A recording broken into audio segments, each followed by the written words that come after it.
Thank you, Bronwyn, for the kind words and introduction. I'm not fantastic at public speaking, and when Alec approached me last year and suggested and asked me to join BizNews this year and tell our story, I was a bit taken aback, and I asked him, but why me? Yeah, doesn't make sense. And he said, listen, we have enough politicians, we have enough activists, enough fund managers, we have enough bankers, but after all, it's called BizNews. So we need to have someone with a business story to tell. So I agreed. And ever since, you have these sleepless nights. You've got this coming up. So, but actually it's quite easy because, when you tell the truth and you tell things as they were, it's quite easy. I'm definitely not going to kill you with PowerPoint today, but what we've done is we've compiled a few photos which will spark a debate and from way back, and it helps tell the story of WeBuyCars. When I was a teenager, and I'm sure it's the same with you, you often wonder what your future holds for you. Remember myself thinking, I wish I could speak to the 30-year-old Faan, or maybe just have 2 minutes with the 40-year-old Faan, or the 50-year-old Faan. And ever so often you catch yourself dreaming and thinking, where are you going to be? But in my wildest dreams, I was hoping to have a nice job, have a decent house, that sort of thing. If that teenager could see me now, you would not have believed it. So we've been extremely privileged. Lots of entrepreneurs call it luck. I think there's definitely an element of luck involved with this. And it recently we had a conference nearly as big as in this big tent. We had 450 buyers across South Africa come together. WeBuyCars buyers. And with Dirk and myself being the very first two buyers of WeBuyCars, having started the business 25 years ago, it was quite a moment to, for the first time in a very long time, to get everyone together in one space.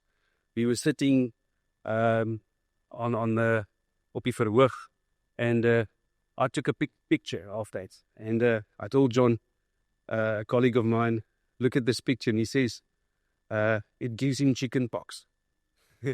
What he meant to say was it gives him goosebumps, but hoendervleis and chicken pox. So we've had quite a few of these chicken pox moments along the way where you could pinch yourself and say, is this real? Sometimes you walk into the dome and you look at all these cars and it just doesn't seem real. So yeah, the story is to explain to you how two guys who started a business in their backyard with two cars ended up, no, sorry, let me rephrase that, and definitely not ended up. This is a milestone. Today is a milestone on our journey. We know we're nearly done. We have big plans for WeBuyCars going ahead. So this is a moment where you stand still, you look back, and we're going to obviously move forward again. But how we moved from starting in our backyards with two cars, very little money, to where we are today with 16 huge warehouses across South Africa, housing more than 14,000 cars. It's the story of how we started with 100,000 Rand and grew a business where the market cap today is sitting at around 18 billion Rand.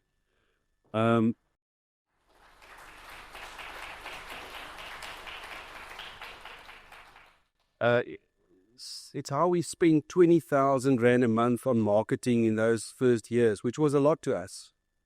20,000 Rand on marketing like that, which was in the Beeld newspaper. We had to pay, I think, 500 Rand a day to have that on page 2, to where today we're getting closer and closer to spending 1 million Rand a day on marketing. How we grew from 2 buyers to 450 buyers, from 4 staff members to 3,500 staff members. So yeah, that's the story. And to try and tell the story in 20 minutes to half an hour is definitely going to be difficult, but I'm going to try my best. And there's this misconception. People quite often ask us, you had this vision or this big plan to grow a business, and I have to correct them. We didn't. We never ever had a business plan. In fact, till this moment, I don't believe in business plans. I quite often get business plans coming across my desk, and I don't pay much attention to that because if you try and plan too far ahead, you're definitely going to get it wrong. I think most big businesses, you can go and ask, they never had a business plan that ended up the way they thought it would be. So some people view us as an overnight success. It might seem that way, but we are now 25 years in the making. And when I look at this 25 years, I sort of break it down into 3 decades. The first decade is what I would call the grinding years. The years where we spent our 10,000 hours, the proverbial 10,000 hours, we got to know ourselves, we got to know the industry, the business, repeat every single day. Patiently growing the business, not having great successes, not doubling all the time, but really paying our dues and getting to know this business. So that was what we've done for 10 years. And I'll show you pictures and we'll go through that. The following 10 years are what I'd like to call the expansion and scaling years, up until about 5 years ago. We still do that, but that was the focus of that period. And then the decade we're currently in is what I'd like to refer to as the digitalization and information age, where we're currently using a lot of technology to enhance our business. Right at the beginning, so let's rewind to this era. This is early 2000s. You know, if Dirk and I knew how difficult it would be to run a business, we would not have started it. We knew about all the red tape, the bureaucracy, FIC compliance, BEE requirements, accounting requirements, reporting, cash flow, legal stuff, government registrations, how to get approvals to trade vehicles, Second-Hand Goods Act, the amount of fraud that's going on with vehicle registrations, labor complications, market changes, all of that. You know, we would have probably be way too scared to start a business. Luckily, we didn't know this. And I don't know who coined the phrase, but there's this Afrikaans saying, soos jy stap, verskyn die pad. And that's what we did. We just started this business. It wasn't fully planned, and we learned every day in those years, and we made mistakes, small mistakes, luckily. Never bet the farm. We could carry on, and we did. Now,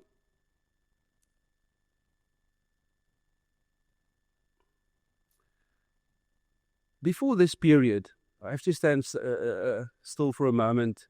Before we started the business in 2000, I was dealing cars on the side.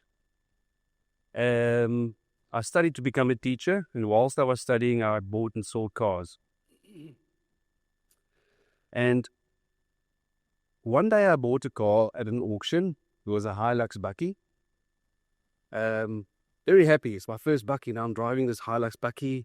I'm going to sell it again, clean it up a bit, advertise it. But I'm not getting lots of calls. People aren't phoning me.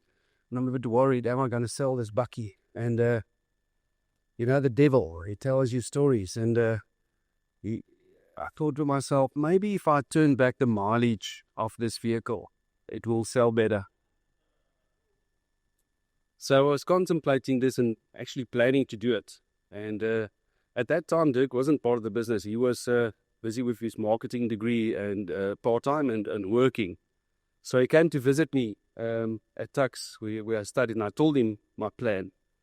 And I'm not someone who walks with the Bible under my arm, But you see it in Proverbs, it says, the Lord detests an dishonest scale, but accurate weights find favor with him. And we've never turned back mileages. We've always tried to stick to great principles. There's the principles we've been brought up with is the same principles we have in our business. Yes, you quite often get things wrong, and then you put it right. But those are the guiding principles. That's one of those pivotal moments in our business where we made a decision. This is how we are going to do business. Fast forward to here, beginning 2000, Dirk and I started, okay, now we have to start a business. What do we call it? So it wasn't called WeBuyCars right there at the very, very beginning. It was called Student Motive because we wanted to sell small cars to students that are reliable. But then Dirk, and we are very, very different. I'm an operator-focused person that I know a bargainer on, whilst he's more of a philosopher and a big thinker and a futuristic person. Very few people read as many books as Dirk does. And he said, we got to get a website. Why do we need a website? Really, we got this advert in the newspaper every day. I'm getting so many phone calls. Now you want to go and spend thousands of rand developing a website. So he kept on bugging me. Okay, let's do this. A few months later, now we got to think of a name. So he said, okay, well, the website's got to say what we do. What do? We buy cars. So we were so lucky to be able to, at that point in time in 2001, get the name We Buy Cars. And that name has served us very well. We changed the business name to We Buy Cars. So that's where it comes from. Another thing we did right there at the beginning is to have a really, really clear message. If you look at this advert in the newspaper, it's quite striking. It shows our intention without any shadow of a doubt. Quite often when you look at a advertisement, you don't really know what these guys want to do. But I think that message is really clear. It shows great intent. We've got cash in hand, ready to buy your car. Funny story about the cash later. We had the same picture on billboards, and one day the Reserve Bank contacted us and say, "You're not allowed to do that, because you're printing and reproducing money, and it's against the law." So we had to change the money to our own fake money that we were holding, and no longer to take pictures with real money there. So, interesting story. Dirk and I didn't get along very well because we're so different. We bumped heads quite often. But that's also part of the reason for our success. Because there's something called ambidextrous leadership, which means ambidextrous, you ride with one hand, you continue with the other, you can do it with both. And when you bring these qualities together, and this is again something that we only realized later on, it makes you think differently. We question each other. Although we have great respect for each other, we quite often had debates with various different opinions. And I think that served us really well. During these years, we never took a holiday. We worked all the time, very hard, up in the morning, drive all around Joburg and the surrounding areas. We got to know Joburg very well, all walks of life. We saw people selling cars to get money for drugs. We bought from deceased estates. We saw the brain drain out of South Africa in those years because you're buying those people's cars. So we had a first-hand experience of how people just left. But we make mistakes. Sometimes you value a car incorrectly because you don't know everything. And as a motor trader in those years, it's quite easy to make a mistake. It's not like today where it's fairly easy to understand the value of the vehicle. You just go online and you have a look for similar vehicles and you get more or less a ballpark. It didn't exist then. I had a boot full of auto traders, the back of the car. If someone phones you and says, I want to sell this car, I had to go and do research and find out what the vehicle is worth. So it was difficult, and we learned and we made mistakes, but we got better all the time buying and selling cars. Right, I'm going to go to the next slide. Hopefully I'm pressing the right button. There we go. All right, so that's our very first business card, again, with the money and the photo of us two criminals there. um, and after that, we also put it on billboards. Um, Dirk wasn't too happy with us just being on billboards. He then pushed and said, but we got to go to radio. And once we got on radio, he said, no, but we need to. And nowadays it sounds like it's fine. Everyone does it, but we need to do Google AdWords. I didn't even know what the term is. We need to do SEO. Didn't know what the term is. And that's the value that Dirk's added over many years to this business. My mother told me in these early years, when we're now on the radio, the newspapers, and on billboards, sy sê, Faan, maar Jessie, ek dink julle adverteer nou genoeg. Ek dink almal weet nou van julle. And it makes you think, are you overdoing it or not? And I think that's probably also part of our success is we've over-marketed, and a large percentage of the profits went into marketing in those early years. We spend more than 2,000 Rand per vehicle on marketing. I told you earlier that we're heading towards spending R1 million a day on marketing. But today it's cheaper than then, because if you work it out pro rata. So I'm never someone who believed in budgets. Don't believe in business plans, don't really like budgets. The principle we had was do things in ratios.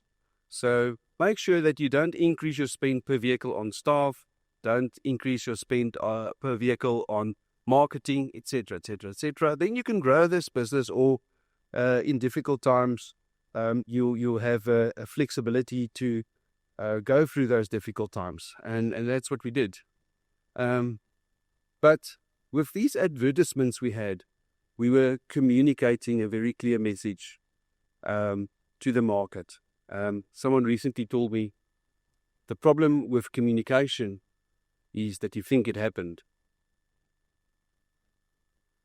And I'll think about that. There's so much conflict in this world, and it's all to do with improper communication.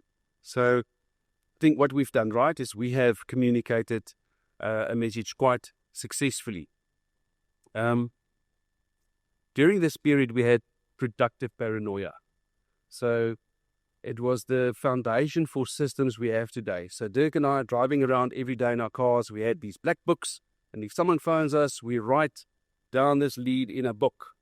Little did we know then that was the birth of what we now have as a very, very complicated lead management system with AI built into it and very large data sets.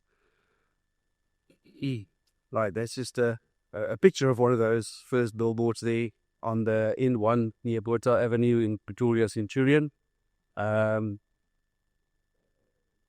I think that the person we rented that from is sitting right there. So we go back a long way with Ginger Outdoor. And still today, now we have lots of billboards with you guys, not only this one.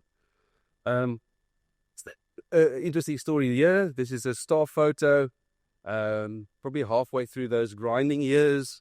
And most of the people in this photo is either still working with us or retired. So that's me right there at the back and Dirk here in the front. And then between us two, there's John Moles, who joined us back then. Used to study teaching with me. Today he's our operational manager. So yeah, it's when you look back, it's unbelievable to think where we've come from, where this was the staff component. You knew everyone's name, etc. And then this is a few years later. And this is probably at the end of this grinding year period.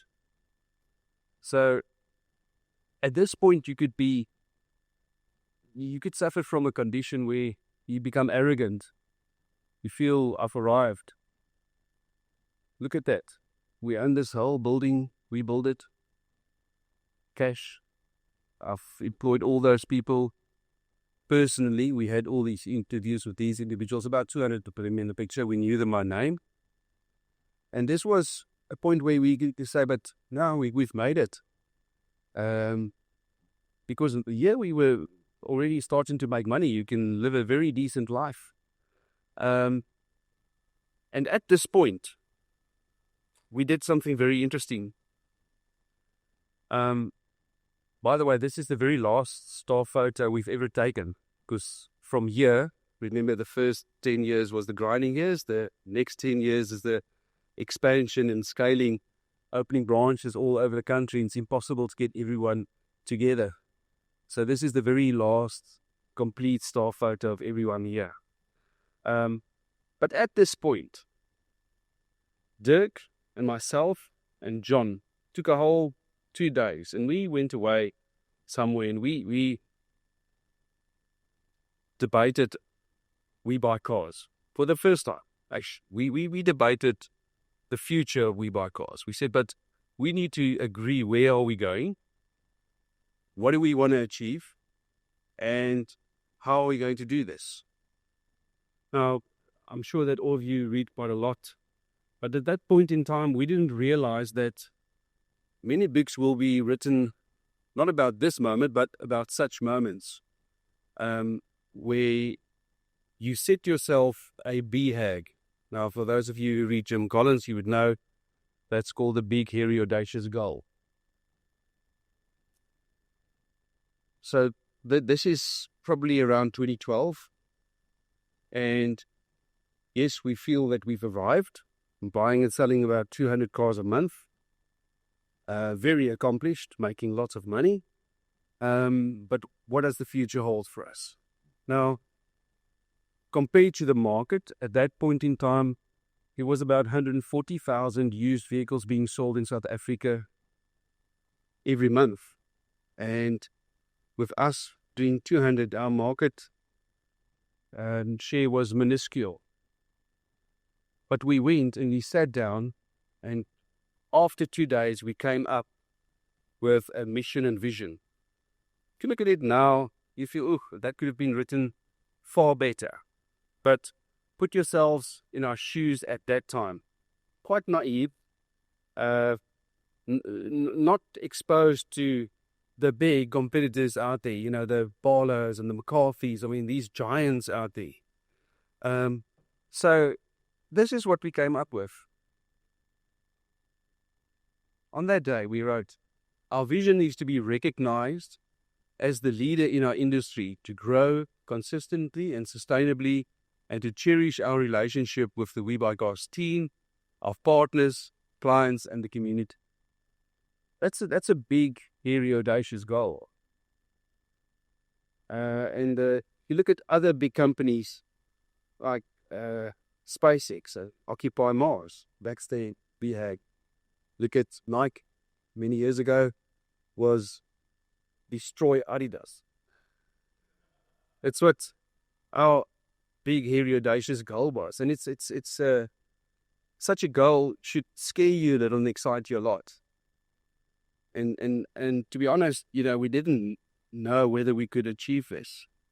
But I think that probably grounded us once more and said, okay, well, yes, we've achieved something over the last decade, but now we need to focus on this. How are we going to achieve this? And this is the mission. What are we going to do? For top quality service. And how do you do that? I say that if a CEO or someone in charge of a business or a department comes to work on a Monday and you don't have free burning things that you want to change for the better this week, then you should vacate your position. Simple as that. Continuous Kaizen improvement in your business. It's got to keep you away. Create an environment, and this is very important because it's all to do with culture, where people are inspired to be the best they can be. So we'll talk a bit about culture. Dirk is our culture guru. The next one fits more in with me, to be focused and task-driven so that our actions result in achieving our goals. To be highly effective, streamlined, and then the last one, to value the importance of each individual's contribution, because up to this point, Dirk and I ran the business. But from here, moving into the scaling and expansion, we had to start trusting other people in our business to do our jobs. Nowadays, quite often, if I walk into a branch, a salesperson would walk up to me and say, "Sir, can I help you?" That's what happens. So you don't know 3,500 people names. So yeah, the culture has now been passed on. The people who we groomed back then, they've now become the custodians of our culture. This is that picture, the goosebump or the chicken pox picture I told you about. Look at that. 450 buyers there in Caesar's Palace. That's about 3 weeks ago. Getting them all together. That's John Mills speaking to them in quite a motivational way. But yeah, looking at that, again, it feels unreal. Imagine if the 15-year-old Faan said, "I want to see the 50-year-old Faan I showed in this picture." Would never believe that. Right. So yeah, expansion. We were very lucky to have been able to purchase the Dome about 4 years ago. Largest vehicle showroom in the Southern Hemisphere. In fact, I've been to many places in the world. I've never seen, I've been all over the US, never seen a place with as many vehicles. So I'm not sure if you have, but it could potentially be the largest vehicle showroom in the world.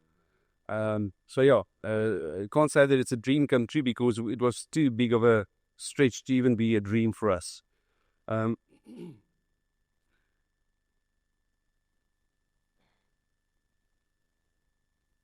With expansion, you run risk of losing focus. And we have a saying in our business, and it's very easy, don't be distracted by peripheral stuff, but to stay focused. And we say the most important thing is to keep the most important thing the most important thing.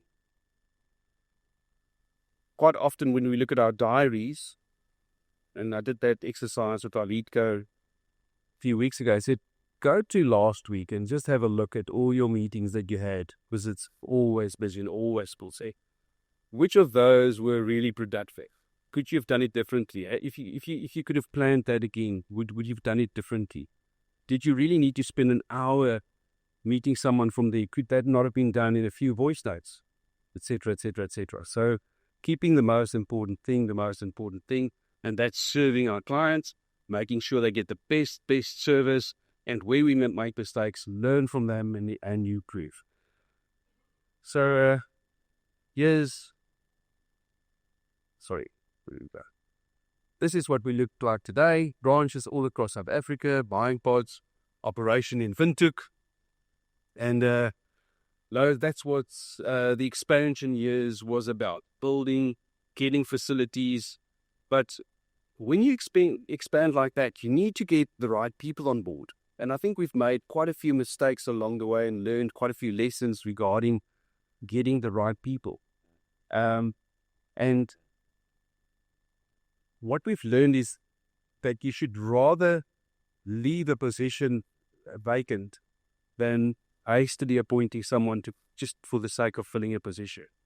Because the damage it does in the long run far outweighs just filling that position. Every day we make decisions in a business. Some of these decisions are very straightforward, but some are difficult. And these difficult decisions, if you make the difficulty, you can always say, okay, but no, let's go with that. But there's a price to be paid, not right now, but later on, a year or two later. So my advice is make that difficult decision now. If you have the wrong person in the wrong seat or in the company, it's not serving that person and it's definitely not serving your company. So rather just be upfront and candid about that and move on. You would be doing yourself a favor as well as the other person. Right, so now we're moving on to the exciting years.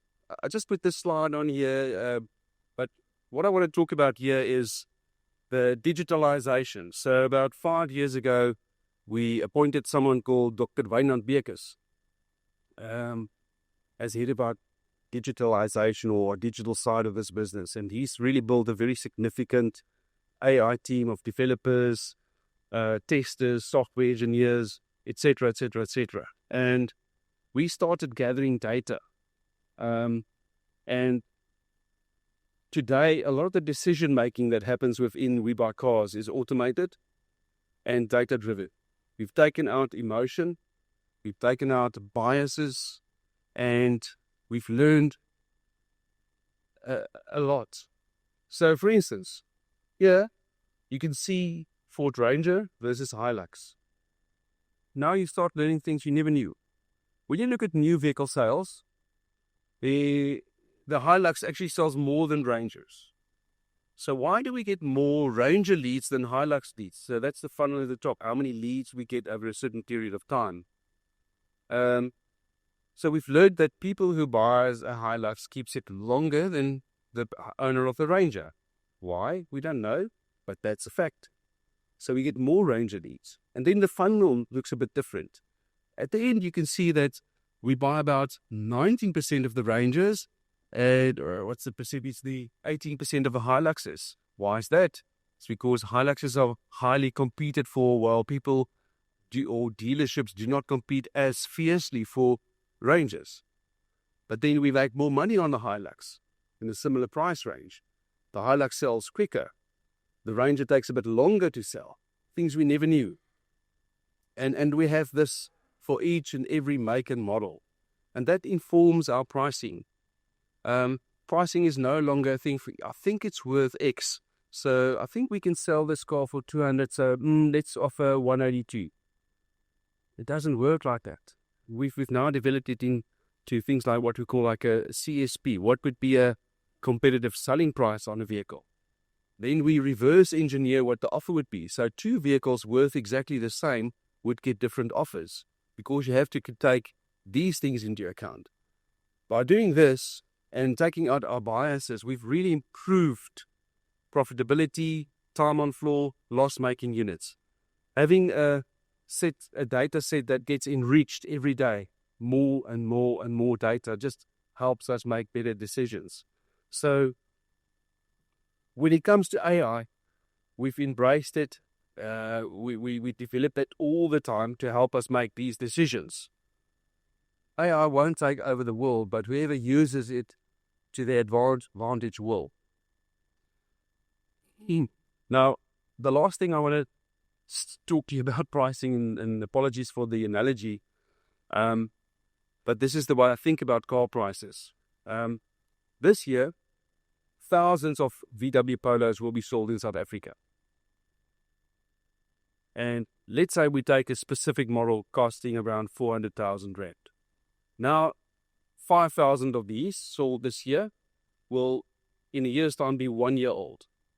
So for most people in this room, you would be able to more or less calculate the value of what it would be worth a year from now. Because you paid 400 brand new, it loses a bit of value right at the onset, and then a year later, they all would be worth more or less the same. Some would be worth a little bit more with very low mileage, great condition, and some would be worth a little bit less. Let's say, at worst case, it would be worth 300, and best case scenario, 350. So it's a narrow band. And that's easy to price. And that's what most dealers out there do. They deal in these 1 to 5 year olds.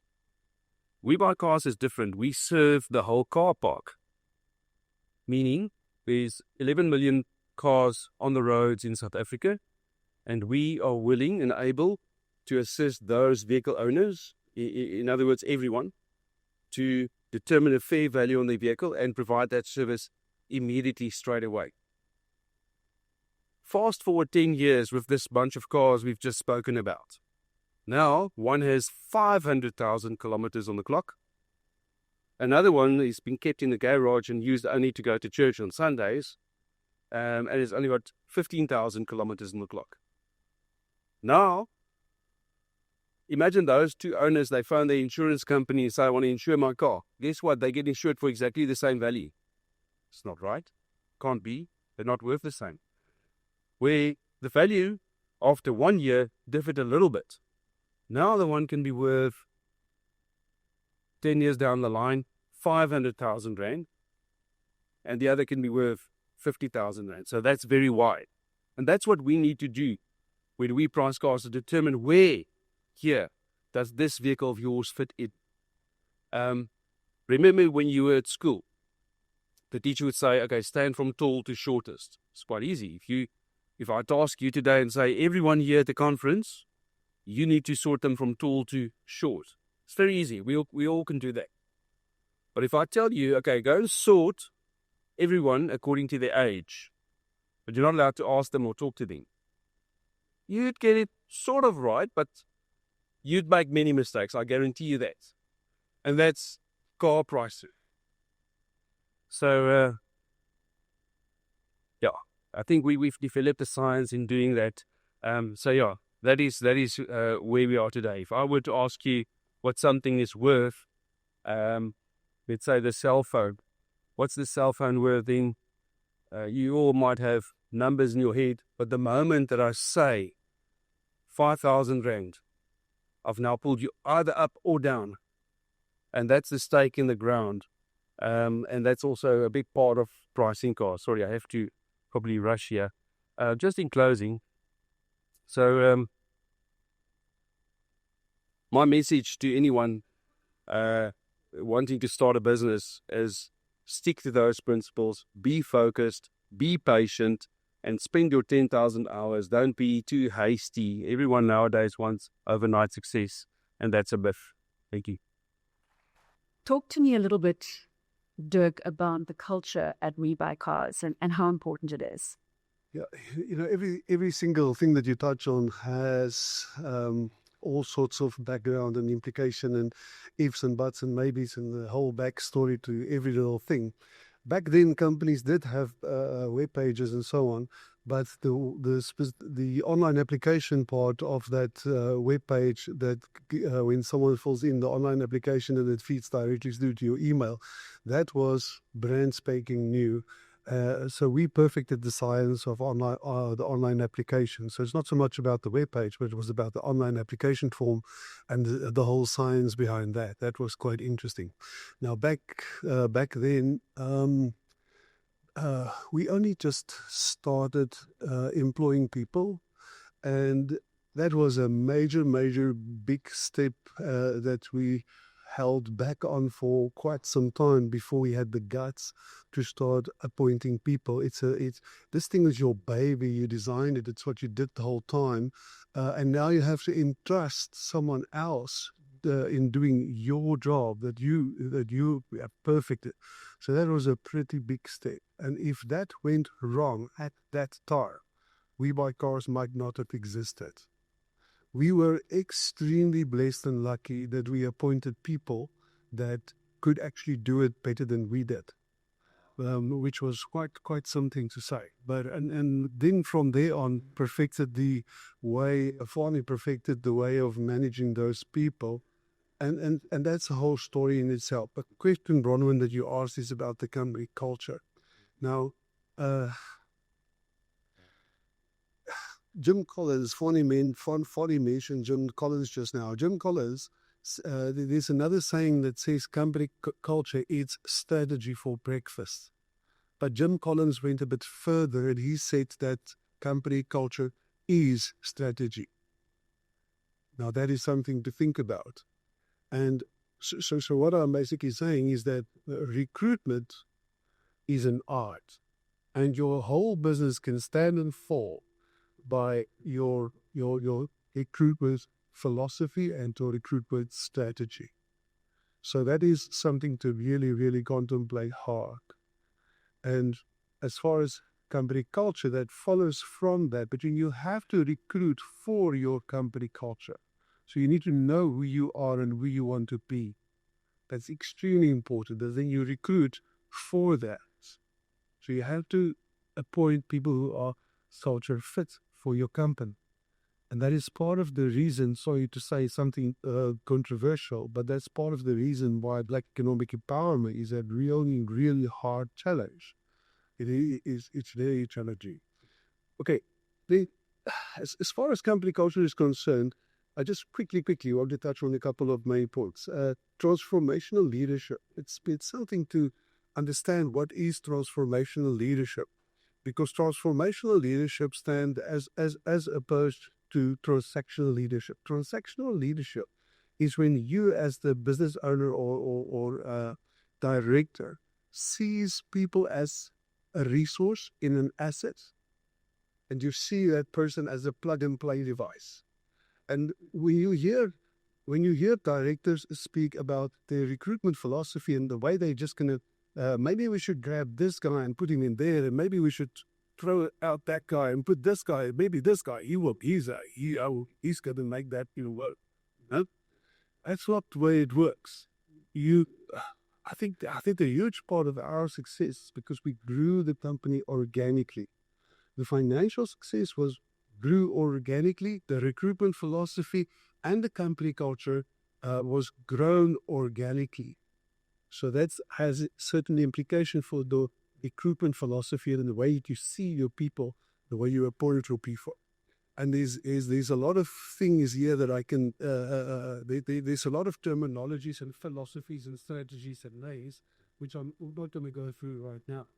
So, Dirk, I'm going to bring Faan in here. And Faan, in your presentation, you didn't touch on the economy. Right now, I'm not sure whether there is any news flow. Are we close to having a budget in South Africa? We're in a closed room right now. All hell could have broken loose by the time we walk out of the doors here. But I'm assuming we do get a budget today. And the economic environment is a tough one in South Africa right now. Give us a little insight into how you're operating in this environment. It's not easy, but when I listen to the speakers and you turn on the news, there's a lot of mud being thrown around and bad mouthing. You hear this politician can't say a good thing about that politician at all. And we weren't brought up that way. My mum told us, if you can't say anything good about someone, then you keep quiet. So it's quite, it doesn't sit well with me when politicians say, that guy, he's so bad, and this guy is so bad, and then later on, being public servants, they need to sit in committees together and run this country, serving us. But now you've bad-mouthed this OP, he hates you. So it's something about government that, and politics that I really don't like, and sorry, I just want to quote Proverbs again. In Proverbs says, a gentle answer stirs away wrath, but a harsh word stirs up anger. We're stirring up a lot of anger in South Africa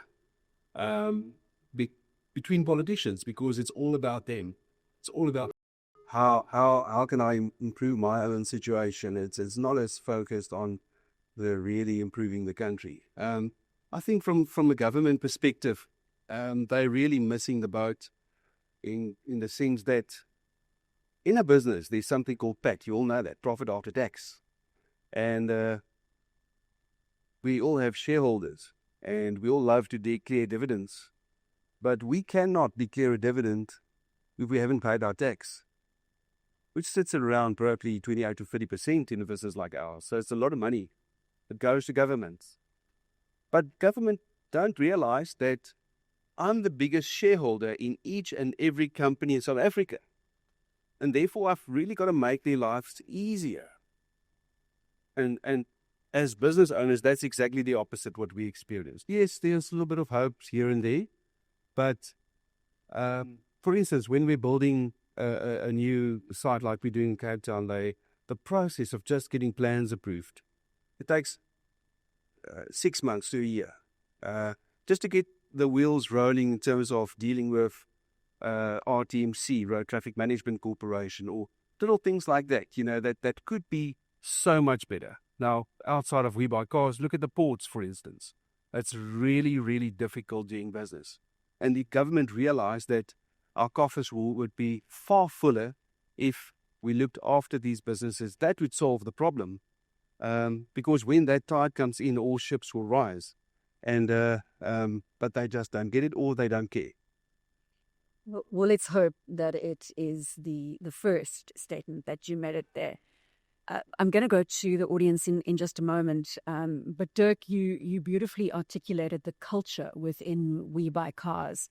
Can you give me a little more insight into marketing as a success driver? Obviously, in Faan's presentation, it was front and center right from those early days in terms of the newspaper advertisement. But in your ecosystem, 25 years old, the importance of marketing, and again, looking at that 1 million rand being spent almost daily in advertising and marketing. Over to you, Dirk. Okay, I think a turning point in our business was the day when, in the very early days, when we were still very, very small. They came in the beginning. We were just bargain hunting. The car buying was just bargain hunting the whole time. And then at a certain point, we realized that although we are doing bargain hunting, the person whose vehicle we are buying considers it a service that we are buying their car. Now, you really have to think long and hard on, when you are there to negotiate with the guy on the client on the price of his car. You are there to buy the car.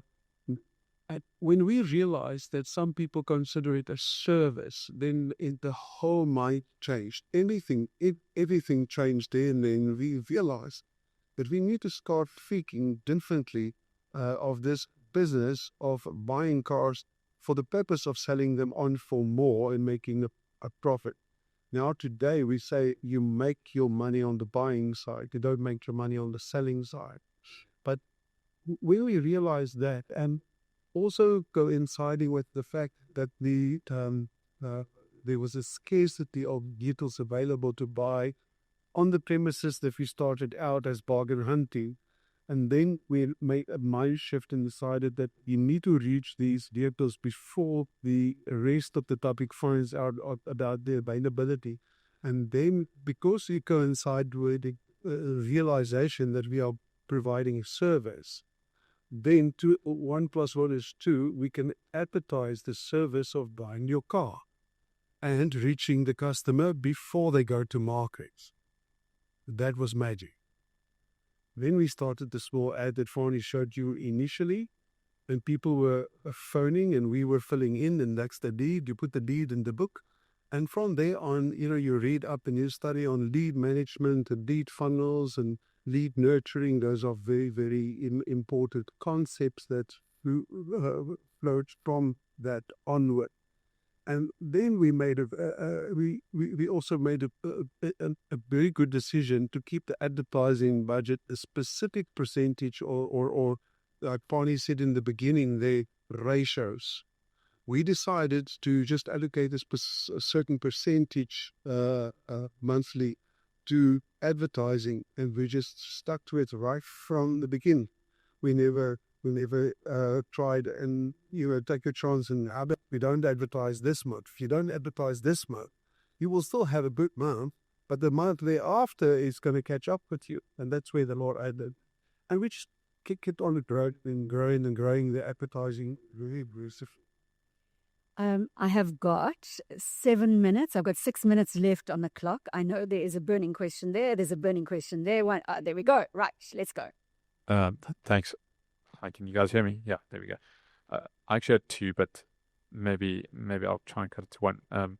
The first question is, how did the transaction capital investment in WeBuyCars, what did that do for your business? And that's probably a complex question. I don't know if that's something. I see that Mark Lamberti's in the room, so maybe I should also don't hold back on that one. That was the first one, and if you don't want to answer that one, there's the second one is we always hear about people buying, you guys buying cars. I know lots of people that you bought cars from, but I've never met anyone that's bought a car from you. So I don't understand that side of the business, because we always talk about buying, but those cars must go somewhere. Where do they go? Great. I'm going to take another 2 questions from this side of the room, and then we'll move the mic over there. Well, let's move and go ahead. All right. Okay. So firstly, transaction capital. So I didn't touch on shareholders along the years. So TC wasn't the first deal we've done. In fact, I think it was in 2012 or 13, we sold a minority stake to a company called Fetch Capital, and that brought in another level of responsibility, because now you've sold a bit and you need to look after that interest. So we were even more focused. From there, we were approached by Naspers. I don't know if you recall, back in the day, we did a deal, or were going to do a deal with Naspers. I was very disappointed, putting a lot of effort into that. Only two years later, had the competition commission rule against this deal. Back to square one. Then COVID came, and we were approached. Faan. So I am going to start jumping in on timing here. So on transaction capital, I'm just giving that gentleman the right of response on that, and then if you can move to the we sell cars, because I want to get another question in from the side of the room. Otherwise, we're going to have a riot, because we've also got to go to this side of the room. I'll be very quick. TC was good for us. We learned a lot. It prepared us for being listed, because TC is a listed entity and we had to adapt to that listed routine. So from that sense, very, very good. Not a great culture fit for us, which we learned afterwards, but a very good learning curve. As far as the selling is, yes, it's all in the name. We buy cars, but obviously we have to sell these cars. About today, about a third will get sold to the industry or trade. So we have a very good relationship with dealers out there, and the balance being sold to the public. We put a lot of effort into changing that perception. Sometimes people ask me, what do you do with the cars you buy? I say, no, we just keep them. But yeah, a lot of effort is being put into that. Gentleman at the back, one question, please. Thank you. So there's been a lot of talk about company culture. And my question is, you talk about the 3 decades, and it's specifically on your head office. As the time goes by and you start off as a small business and you grow, did you hire more of the same as you guys were, or did you embrace diversity from the beginning? And I think maybe let's talk along, let's say, language. You guys are both Afrikaans, culture and religion. Like, did that change over time, the people that you hired, or was it quite diverse from the beginning? Thank you. If we can move it over there, go ahead, Faan. Yeah, I think that one of those initial pictures tells the story. We were quite diverse from the beginning, and many of those individuals in that picture who back in the day were just drivers are now senior management within the business. We hold our business meetings in English because we have quite a lot of English staff members. So from that perspective, I think we have done well. Regarding company culture, as Dirk said earlier, there's these 2 camps of philosophies, and I won't do it justice right now, but some people see the culture as we're a team, and for you to be a member of this team and to run out onto the field, you have to be on a certain standard, otherwise we drop you from the team. And that's important in business. You have to be worthy of your position. But at the same time, we refer to ourselves as a family, because a family's got care in there and you look after each other. So we're a bit of a hybrid in that regard. But what we're trying to do is to hire people who can challenge us. We don't want an echo room. We want new ideas. Just like Dirk and I fought over the years. You should see our board or our meetings. It can be quite defty at times, but we keep respecting each other. I'm going to take the question from here and then a question from the back, and then we're going to wrap it up. Thank you. Okay, good afternoon. Thank you for the presentation. Really enjoyed it. My name is Tebo Goragowana. I'm from the Free State. I've got a question that I think a lot of entrepreneurs, it's called the Death Valley stage, where you're growing, but you're not making that profit. How did you guys overcome that stage? And what's the advice to entrepreneurs facing that want to give up? You're growing, but you're not seeing any profit, and the problems are coming. Thank you. Yeah, we knew that, and this is another thing I didn't touch on. I actually need 2 hours, but we did a recon and stock count every day. I'll ask Dirk, how much cash do you have in your bag? He'll count it. He's got 40,000 rand. I'll check mine. I've got 50,000 rand. Then I go on to the bank. This is how much we had with it. We've got a little Excel spreadsheet. These are the cars. This is the cash. This is what we bought yesterday. This is what we sold. This is the amount. And we do that until today. No longer on Excel, but it's there every single day. So we never oblivious about what's going on in the business. We know exactly where we stand. And that keeps you honest, because you can't buy cars if you don't have money. So you have to either drop your prices on the cars you have in order to get money. So, the first loss you take is the best loss. Get rid of this car. Go and buy something else. Don't try and salvage a dead horse. That's how we did it. And we kept all the profits in the business. We never ever declared a dividend until about 7 years ago. Everything stayed in there. We only paid ourselves enough so that we could survive. Mr. Haystack, I know I'm stealing 2 minutes from you. I've got 1 minute for the question and answer. Thank you. Guys, you're clearly obsessed with your customers. I sold my car using WeBuyCars last year, and one of the best things you did was an instant payment. Can you talk us through the story of when you realized that paying your customers on the spot instantly was a huge value add? Faan, you've got 40 seconds to answer, sir. It's all to do with trust. We say we have millions of rands lying in the street at any given moment where we already paid for a car, but we're only going to collect it a day later. We've never ever lost money in that way, because we learn who you can trust and who you can do that with, and you pay for the car immediately. In fact, we've developed software to just make it instantly, because quite often when you deal with banks, they say, no, it's an immediate payment, but then you've got to sit there and clock watch and you wait 10, 20 minutes before the money's there. So we've developed our own software, integrated in with banks, and it's really, we put a clock to it, it's 7 seconds, so it's done, regardless which bank you are with.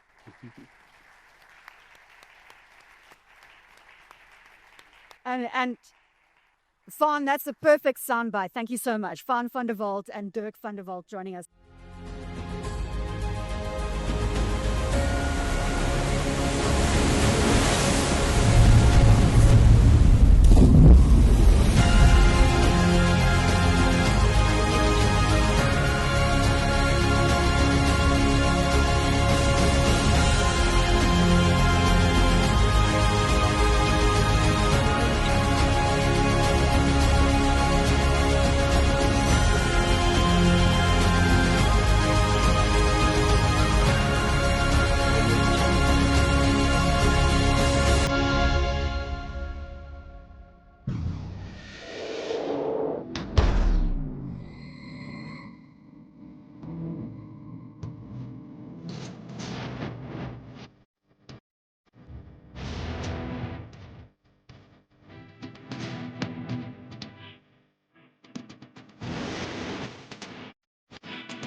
Right now, you can get the cheapest Forex rate around, right here, on Shift. Pay less for your dollars, pounds, and euros here, and get to shop more here, and do more here, and enjoy more ooh la la here. Shift also lets you trade and transfer currencies, and buy shares in the world's best companies. It all happens right here on Shift. You won't find a cheaper Forex rate anywhere else, no matter where you bank. Download the Shift app today.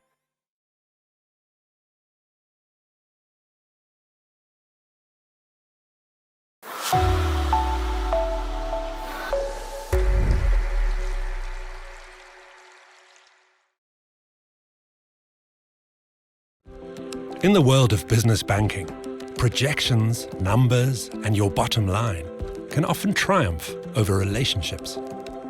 At Investec, we value both. That's why we understand that running a successful business takes endurance, drive, and partners who are willing to walk the journey with you.